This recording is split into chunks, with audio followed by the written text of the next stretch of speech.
Pronoun sarvanama. A pronoun is a word used instead of a noun. Example, he, she, it, they, we. Ravi is a student. Ravi is very smart. ಇಲ್ಲಿ ರವಿ ಅನ್ನೋದು ಹೆಸರು ಮತ್ತೆ ಮತ್ತೆ ಹೇಳೋ ಬದಲು he is very smart ಅಂತ ಹೇಳ್ತೀವಿ. ಇಲ್ಲಿ ಹಿ ಅನ್ನೋದು ರವಿ ಬದಲು ಬಂದಿದೆ, ಅದಕ್ಕೆ ಹಿ ಒಂದು ಪ್ರನೌನ್. ಅದೇ ರೀತಿ ಶಿ ಹೆಣ್ಣಿನ ಬದಲು, ಇಟ್ ವಸ್ತು ಅಥವಾ ಪ್ರಾಣಿಯ ಬದಲು, ದೇ ಹಲವರ ಬದಲು. ಹೆಸರನ್ನು ಮರು ಹೇಳದೆ ಇರಲು ನಾವು ಪ್ರನೌನ್ ಬಳಸ್ತೀವಿ. ವರ್ಬ್ ಕ್ರಿಯಾಪದ. A verb is a word that shows an action, activity or state of being. ಕ್ರಿಯಾಪದವು ಒಂದು ಕ್ರಿಯೆ, ಚಟುವಟಿಕೆ ಅಥವಾ ಸ್ಥಿತಿಯನ್ನು ತೋರಿಸುವ ಪದವಾಗಿದೆ. ವರ್ಬ್ ಅಂದ್ರೆ ವಾಕ್ಯದಲ್ಲಿ ಏನಾದರೂ ಆಕ್ಷನ್ ನಡೆಯುತ್ತಿದೆ ಅಥವಾ ಯಾವ ಸ್ಥಿತಿ ಇದೆ ಅನ್ನೋದನ್ನ ಹೇಳೋ ಪದ. ಎಕ್ಸಾಂಪಲ್, ರನ್ ಓಡುವ ಕ್ರಿಯೆ, ಹಿ ರನ್ಸ್ ಫಾಸ್ಟ್. ಈಟ್ ತಿನ್ನುವ ಕ್ರಿಯೆ, ಶಿ ಈಟ್ಸ್ ರೈಸ್. ಪ್ಲೇ ಆಟ ಆಡುವ ಕ್ರಿಯೆ, ದೇ ಪ್ಲೇ ಫುಟ್ಬಾಲ್. ಸ್ಲೀಪ್ ನಿದ್ರೆ ಮಾಡುವ ಸ್ಥಿತಿ, ಹಿ ಸ್ಲೀಪ್ಸ್ ಆಟ್ ನೈಟ್. ಗೋ ಅಂದ್ರೆ ಹೋಗುವುದು, I go to school. Adjective. An adjective is a word that describes a noun or pronoun. ನಾಮಪದ ಅಥವಾ ಸರ್ವನಾಮದ ಗುಣ, ಲಕ್ಷಣ ಅಥವಾ ಪ್ರಮಾಣವನ್ನು ಸೂಚಿಸುವ ಪದವನ್ನು ಅಡ್ಜೆಕ್ಟಿವ್ ಅಂತ ಕರಿತೀವಿ. ಅಡ್ಜೆಕ್ಟಿವ್ ಅಂದ್ರೆ ನಾಮಪದಕ್ಕೆ ಹೆಚ್ಚು ಮಾಹಿತಿ ಕೊಡುವ ವರ್ಡ್. ಅದು ಸೈಜ್, ಕಲರ್, ಕ್ವಾಲಿಟಿ, ಕ್ವಾಂಟಿಟಿ ಮುಂತಾದವುಗಳನ್ನು ಡಿಸ್ಕ್ರೈಬ್ ಮಾಡುತ್ತೆ. Example, big, small, beautiful, fast, red. Big ದೊಡ್ಡ, ಎ ಬಿಗ್ ಹೌಸ್. ಸ್ಮಾಲ್ ಸಣ್ಣ, ಎ ಸ್ಮಾಲ್ ಕ್ಯಾಟ್. ಬ್ಯೂಟಿಫುಲ್ ಸುಂದರ, ಎ ಬ್ಯೂಟಿಫುಲ್ ಫ್ಲವರ್. ಫಾಸ್ಟ್ ವೇಗವಾದ, ಅ ಫಾಸ್ಟ್ ಕಾರ್. ರೆಡ್ ಕೆಂಪು, a red apple. Adverb.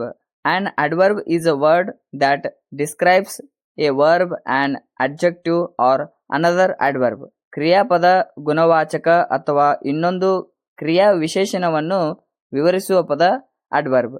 Example, quickly, slowly, very, yesterday, here. Quickly ಕೆಲಸ ಹೇಗೆ ನಡೆಯುತ್ತೆ ಅನ್ನೋದನ್ನ ಹೇಳುತ್ತೆ, ಆದ್ದರಿಂದ ಕ್ವಿಕ್ಲಿ ಅಡ್ವರ್ಬ್. ಸ್ಲೋಲಿ ಕ್ರಿಯೆ ನಿಧಾನವಾಗಿ ನಡೆಯುತ್ತೆ ಅನ್ನೋದನ್ನ ಸೂಚಿಸುತ್ತದೆ, ಆದ್ದರಿಂದ slowly adverb.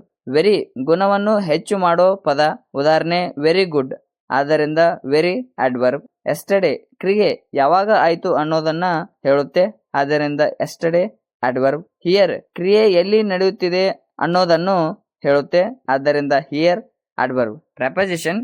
A preposition is a word that shows the relationship between a noun or pronoun and other words in a sentence. ನಾಮಪದ ಅಥವಾ ಸರ್ವನಾಮದ ಸಂಬಂಧವನ್ನು ವಾಕ್ಯದ ಇತರ ಪದಗಳ ಜೊತೆ ತೋರಿಸುವ ಪದ preposition. Example, in, on, under, between, before. In ಯಾವುದಾದರೂ ವಸ್ತು ಒಳಗಿದೆ ಅನ್ನೋದನ್ನು ಸೂಚಿಸುತ್ತದೆ, ಆದ್ದರಿಂದ ಇನ್ ಪ್ರಪೋಸಿಷನ್. ಆನ್ ಯಾವುದಾದರೂ ವಸ್ತು ಮೇಲಿದೆ ಅನ್ನೋದನ್ನು ತೋರಿಸುತ್ತದೆ, ಆದ್ದರಿಂದ ಆನ್ ಪ್ರಪೋಸಿಷನ್. ಅಂಡರ್ ಯಾವುದಾದರೂ ವಸ್ತು ಕೆಳಗಿದೆ ಅನ್ನೋದನ್ನು ಹೇಳುತ್ತದೆ. ಬಿಟ್ವೀನ್ ಎರಡು ವಸ್ತುಗಳ ಮಧ್ಯೆ ಇರುವ ಸಂಬಂಧವನ್ನು ತೋರಿಸುತ್ತದೆ. ಬಿಫೋರ್ ಸಮಯ ಅಥವಾ ಸ್ಥಾನದಲ್ಲಿ ಮೊದಲು ಅನ್ನೋದನ್ನು ಸೂಚಿಸುತ್ತದೆ. Conjunction. A conjunction is a word that joins words, phrases or sentences together. ಪದಗಳು, ವಾಕ್ಯಾಂಶಗಳು ಅಥವಾ ವಾಕ್ಯಗಳನ್ನು ಜೋಡಿಸುವ ಪದ conjunction. Example, and, but, because or so. And ಎರಡು ಪದಗಳು ವಾಕ್ಯಾಂಶಗಳು ಅಥವಾ ವಾಕ್ಯಗಳನ್ನು ಸೇರಿಸಲು ಬಳಸುತ್ತದೆ, ಆದ್ದರಿಂದ ಆ್ಯಂಡ್ ಕಂಜಂಕ್ಷನ್. ಬಟ್ ವಿರುದ್ಧತೆ ಅಥವಾ ಭಿನ್ನತೆಯನ್ನು ತೋರಿಸಲು ಬಳಸುವ ಪದ. ಬಿಕಾಸ್ ಕಾರಣವನ್ನು ತಿಳಿಸಲು ಬಳಸುತ್ತದೆ, ಆದ್ದರಿಂದ ಬಿಕಾಸ್ ಕಂಜಂಕ್ಷನ್. ಆರ್ ಆಯ್ಕೆಯನ್ನು ಸೂಚಿಸಲು ಬಳಸುತ್ತದೆ, ಆದ್ದರಿಂದ ಆರ್ ಕಂಜಂಕ್ಷನ್. ಸೊ ಪರಿಣಾಮವನ್ನು ತೋರಿಸಲು ಬಳಸುತ್ತದೆ. Interjection. On interjection is a word or phrase that expresses sudden emotion are feeling. ಅಕಸ್ಮಾತ್ ಉಂಟಾಗುವ ಭಾವನೆ ಅಥವಾ ಅನುಭವವನ್ನು ತೋರಿಸುವ ಪದ ಇಂಟರ್ಜೆಕ್ಷನ್. ಎಕ್ಸಾಂಪಲ್, ವಾವ್, ಓ, ಅಲಾಸ್, ಹೇ, ಆ. ವಾವ್ ಆಶ್ಚರ್ಯ ಅಥವಾ ಖುಷಿಯನ್ನು ತೋರಿಸಲು ಬಳಸುವ ಪದ. ಓ ಅಚಾನಕ್ ತಿಳಿವು ಅಥವಾ ಅಚ್ಚರಿಯನ್ನು ತಿಳಿಸುವ ಪದ. ಅಲಾಸ್ ದುಃಖ ಅಥವಾ ವಿಷಾದವನ್ನು ಹೇಳುವ ಪದ. ಹೇ ಯಾರಾದರೂ ಗಮನ ಸೆಳೆಯಲು ಬಳಸುವ ಪದ. ಆ ನೆಮ್ಮದಿ, ಅರಿವು ಅಥವಾ ಸಂತೋಷವನ್ನು ತೋರಿಸುವ ಪದ.